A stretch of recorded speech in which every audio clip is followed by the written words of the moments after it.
제가 이 설교를 하는 그 이유와 목적은 어떠한 여러분들에게 헌금을 또 물질을 강조하기 위한 것은 전혀 아니라는 것을 여러분들에게 다시 한번 강조드리면서 이 설교를 하고자 합니다. 그래서 이 설교를 하는 그 이유는 하나님 앞에 인색하면 어떤 성도가 되고 하나님 앞에 인색하면은 그 성도의 결말이 어떻게 되는가, 이거는 우리가 모두 알아야 됩니다. 그리고 우리가 특별히 알아야 될 것은 지금 이 말씀을 통해서 우리 주님은 나에게 너희들이 무엇을 드리든지 두 가지입니다. 인색함으로 하지 마라. 또 한 가지는 억지로 하지 말라. 사랑하는 성도 여러분, 여러분들이 하나님 앞에 헌금을 드리는 것도 절대적으로 인색함으로나 억지로 해서는 안 됩니다. 이건 안 받으십니다. 구약에도 신약에도 하나님이 즐겨내는 자, 지금도 즐겨내는 자를 하나님이 기뻐하신다고 그랬어요. 이거는 믿음 생활하는 우리 모두에게 굉장히 소중하고 굉장히 중요한 문제입니다. 다른 사람이 하니까 나도 그게 억지로 해요. 또 하기 싫은 거 억지로 하는 게 인색함으로 하는 겁니다. 왜 이렇게 하나님 앞에 인색할까? 왜 하나님 앞에 드리는 걸 이렇게 억지로 할까? 그걸 여러분들에게 이야기하겠다는 거예요. 자, 여러분들이 그동안 살아오면서 믿음 생활을 하면서 과연 주님으로 해서 뭘 했나?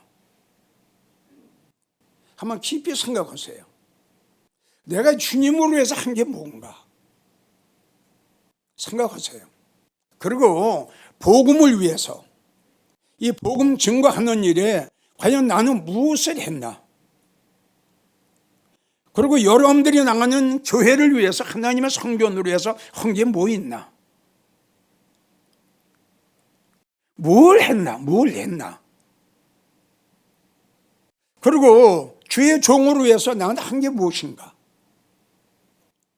주님으로 위해서 한 것도 없고 복음으로 위해서 한 것도 없고 교회를 위해서 한 것도 없다. 주의 종을 위해서 한 것도 없다?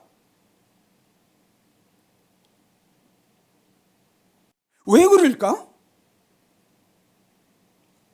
할 수 있는 여건이 있는데도 왜 안 했을까? 중요하죠? 없으면 할 수 없죠.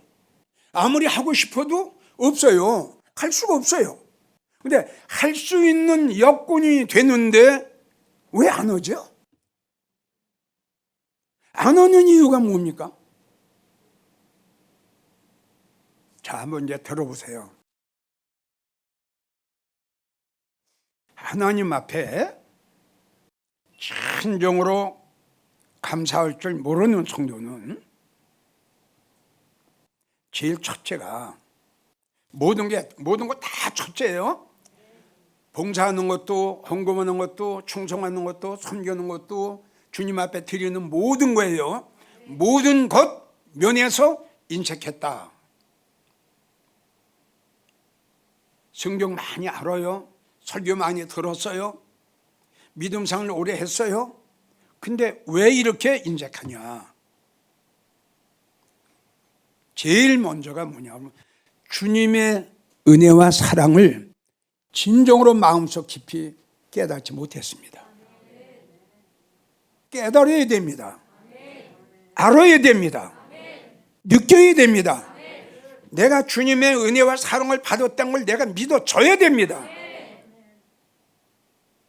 이게 없으면 억만금이 있어도 못합니다. 이게 답입니다. 그 이상의 답은 없어요. 주님의 은혜와 주님의 사랑을 깨닫지 못했어요. 수십 년 동안 믿음 생활을 했으면서 설교도 그렇게 많이 듣고 성경을 많이 봤으면서도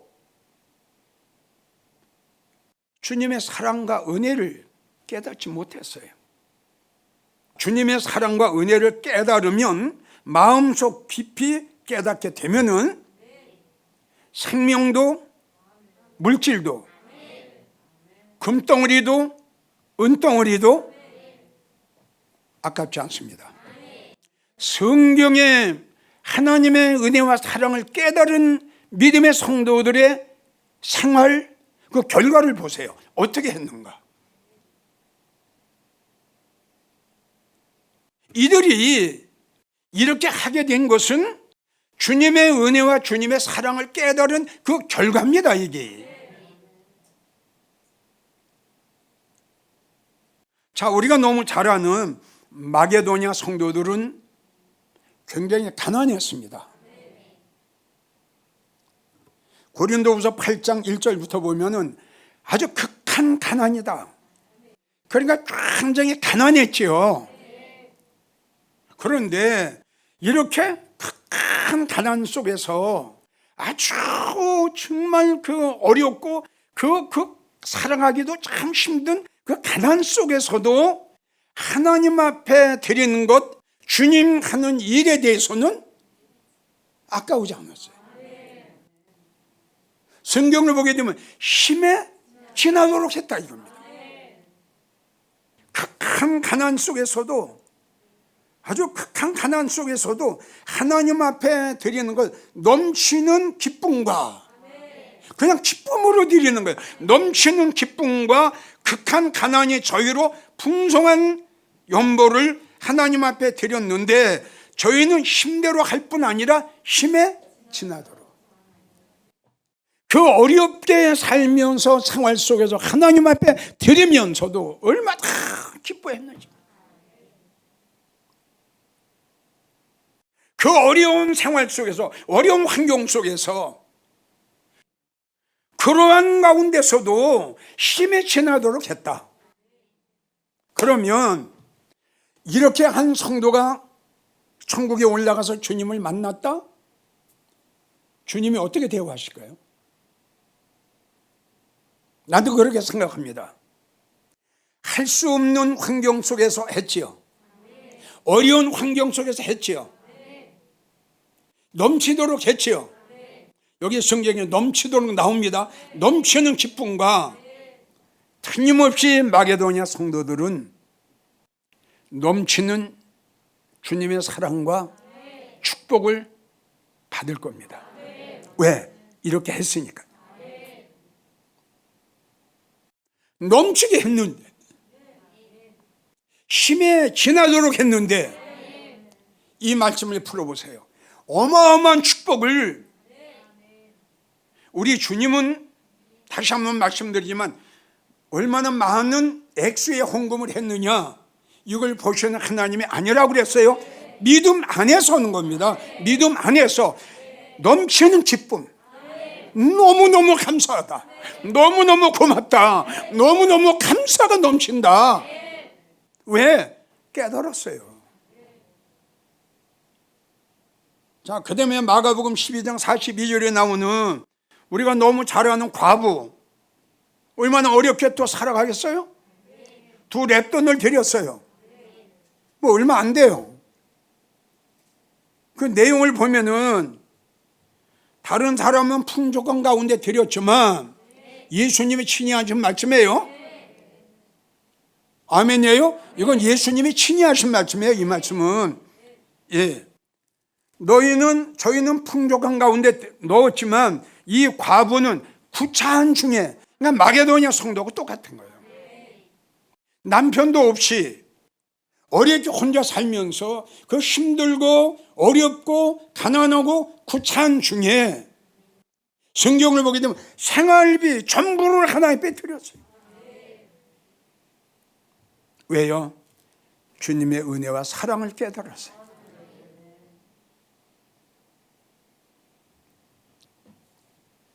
우리가 너무 또 잘 아는 누가복음 7장 36절을 보면 그 한 여인이 귀한 옥합을 예수님 머리 위에 붓고 눈물로 발을 적시고 자기 머리털로 예수님 발을 씻고 예수님 발에 입 맞췄더라. 귀한 옥합. 이 여인이 가지고 있는 가장 귀한 옥합이 바로 이거예요. 가장 귀하게 생각하고 귀하게 여겼던 것이 바로 이 옥합이에요. 깰 수 있을까요? 드릴 수 있을까요? 다시 한번 여러분들 강조하지만 이렇게 옥합을 깬 이 여인처럼 주님의 놀라운 은혜와 사랑을 깨닫게 되면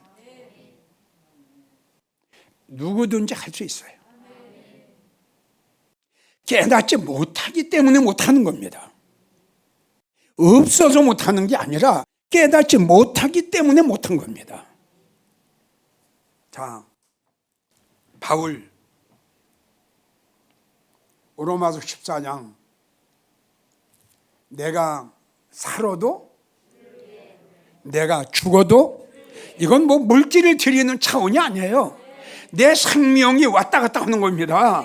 돈이 문제가 아니에요. 물질이 문제가 아니에요. 바울의 고백은요, 물질을 떠나서 내 생명이에요. 내 생명.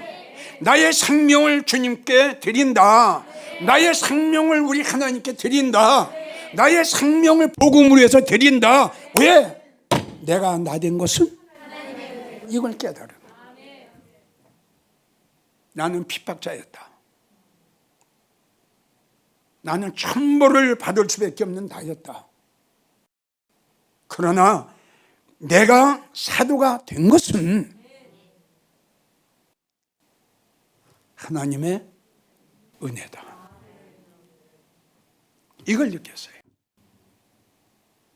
그래서 구약의 다윗도 시편 116편 12절의 말씀, 내게 주신 모든 은혜를 무엇으로 보답할까? 이 고백이 나온 것은 바로 하나님의 놀라운 그 축복을 깨달았기 때문에 이 고백이 나온 겁니다. 그래서 다시 강조하지만 설교가 필요 없어요. 이걸 깨닫게 되면 누구든지 마게도냐 성도가 될 수 있어요. 누구든지 과부가 될 수 있어요. 누구든지 옥합을 깰 수 있어요. 누구든지 바울이 될 수 있다는 거예요. 얼만큼 예수님의 사랑과 은혜를 깨달았느냐에 따라서 요만큼 깨달았으면 요만큼밖에 못하는 거예요. 이만큼 깨달았으면 이만큼 하는 거예요.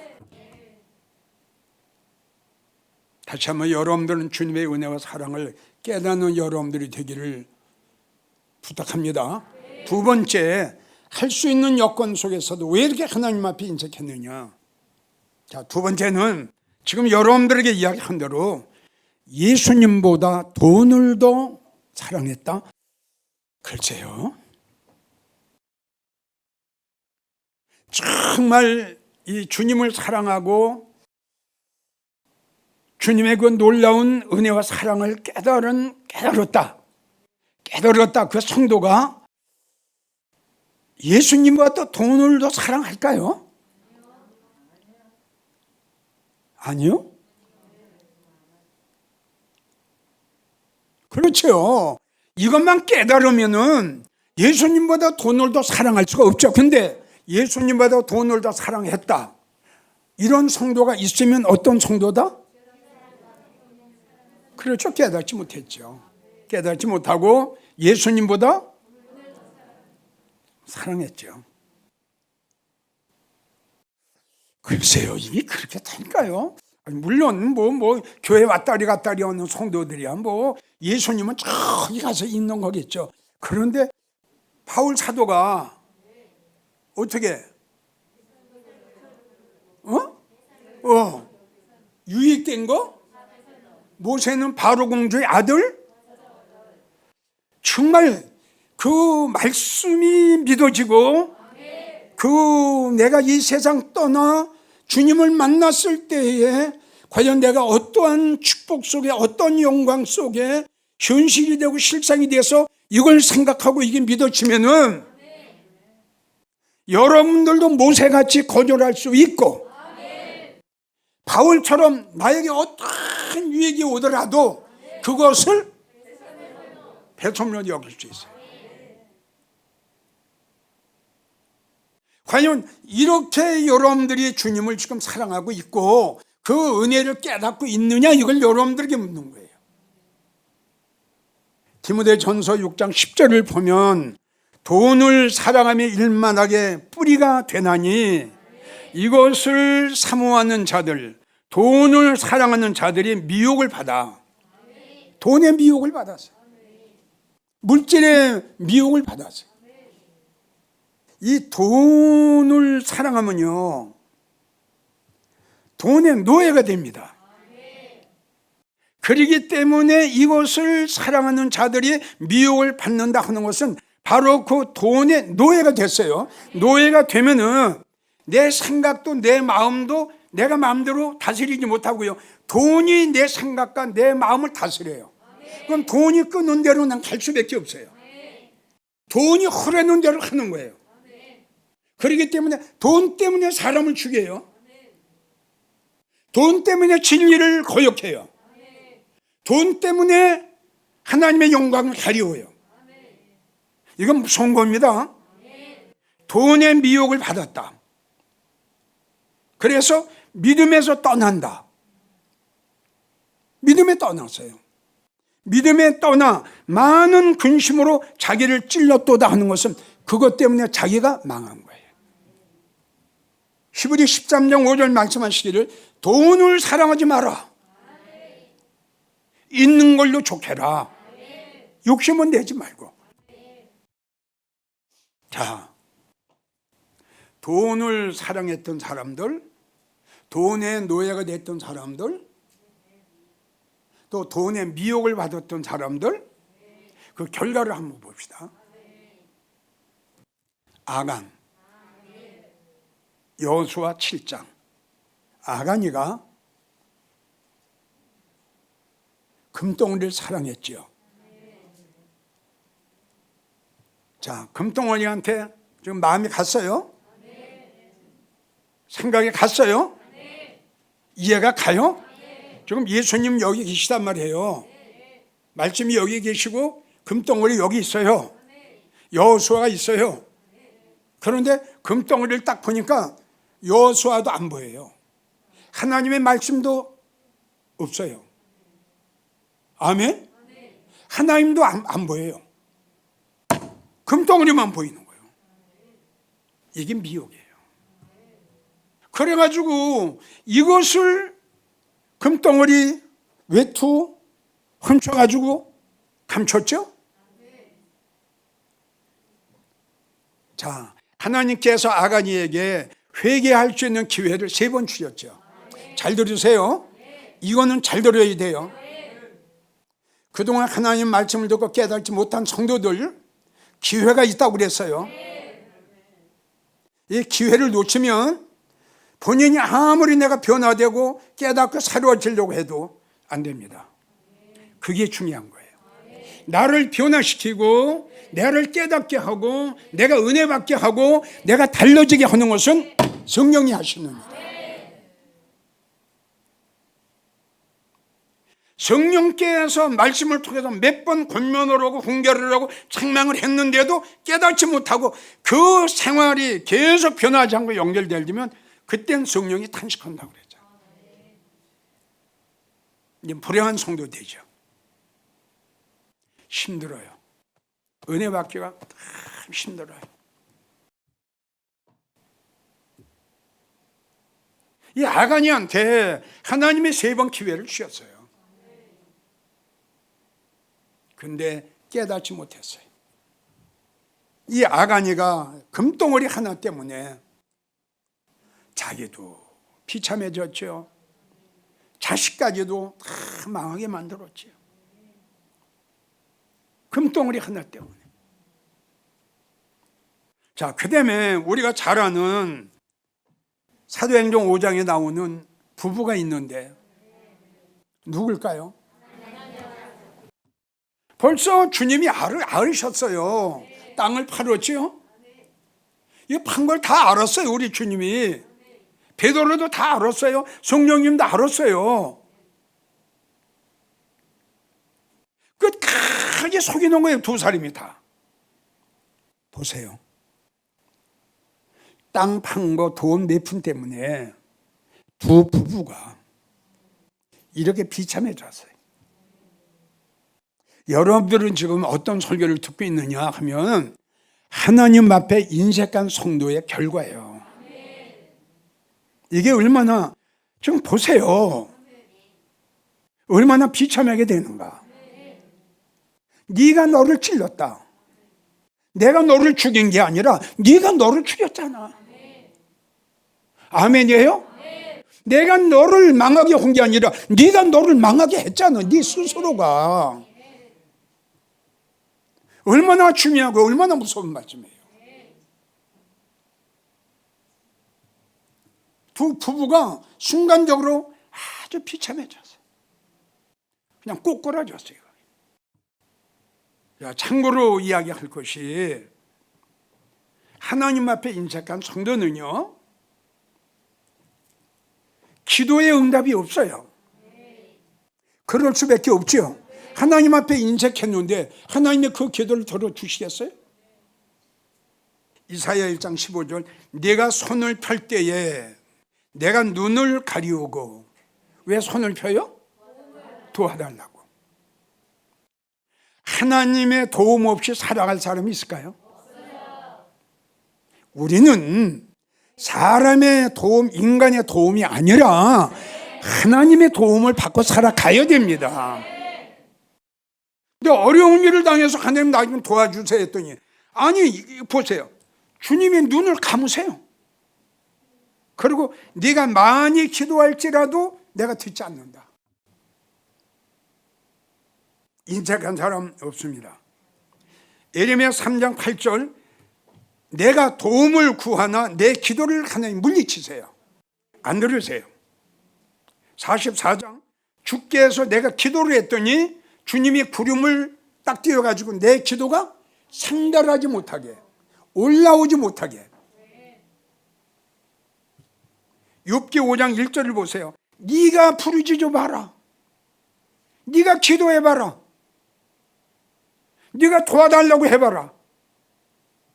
네게 응답할 자가 있냐? 그러니까 생각해보세요. 네가 부르짖어 봐라. 너에게 응답할 자가 없다. 네가 포악을 당한다고 부르짖어 봐라. 응답할 자가 없다. 그 얼마나 무서운 말씀이에요. 욥기는 이런 말을 했습니다. 욥은, 내가 이 세상의 어머니 뱃속에서 태어날 때 가져온 게 없어. 빈손으로 태어났어. 하나님이 나의 생명을 오라 하면 그때도 빈손으로 가는 게 우리 인생이야. 욥은 이렇게 고백을 했어요. 이러한 환경 속에서도 욥이 고백한 것은, 나는 일정한 음식보다 하나님의 말씀을 최고로 귀하게 여긴다. 금보다 은보다 하나님의 말씀을 더 사모할 것이고, 그 말씀은 내 입에 송이꿀보다 더 달다. 결론, 여러분들은, 다시 한번 여러분들의 부탁인데, 돈 사랑하지 마세요. 돈을 사랑하면 나도 모르게 인색해져요. 맞죠? 절대적입니다. 돈을 사랑하면 인색해집니다. 그럼 결론이 이렇게 돼요. 그거에 내 생각과 내 마음이 미혹을 받게 돼요. 우리 성도들은 이런 설교를 주님이 우리에게 주셨으니 어떤 것이 나에게 온다 할지라도 예수님, 그 외에는 부분적인 것, 이러한 성도가 되기를 주의 이름으로 축원합니다.